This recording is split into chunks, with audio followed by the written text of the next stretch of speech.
سلام دوستان عزیز، خدمتون رسیدیم با یه لایو ناگهانی دیگه از حساب کاربری خودمون به صورت زنده با ربات فعال. میخوام براتون چند دستی بازی کنم که عملکرد ربات رو به صورت زنده ببینید. میخوام به صورت زنده بازی کنم، ضرایب ربات رو ببینید که خیالتون بابت همه چیز راحت بشه.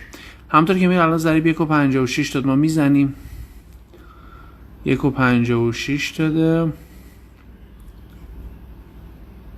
میبندیم، ما دقیقا 1.56 بسته شد.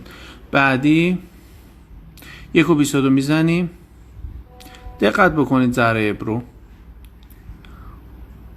دقیقا 1.22 من میبندم. ببین الان ضریب بعدی رو بذار دوباره بزنم، 1.45 میزنیم ما الان،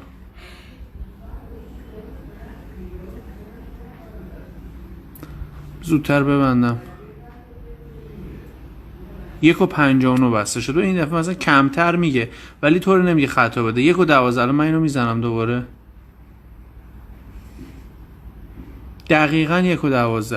دوستان از این لایو رو برای شما عزیزانی گرفتم که خدمتتون عرض بکنم که بابت عملکرد ربات مطمئن نبودین و همین میگفتین آقا لایو بگیر، توی لایو بازی بکنین. دومین لایویه که دارم میگیرم و زنده براتون بازی میکنم در سایت بتینو و عملکرد ربات رو به صورت زنده دارم خدمتتون نشون میدم. حالا همونطور که میبینید ضریب رو چقدر دقیق داره اعلام میکنه. ضریب بعدی 4.8 مثلا همین ضریب 4.8 اعلام شده که خدمتتون عرض بکنم که میبینید که آیا دقیق هستش یا نه. دقت بکنید همون ضریب 4.8 دقیقاً بسته شد. من الان اینو میزنم، ببین 2.7 گفته. خب من میذارم مثلا تا ضریب 2 بره، 2 میبندم چون یه دفعه 2.7. خب من الان میبندم، ببین دقیقاً 2.7.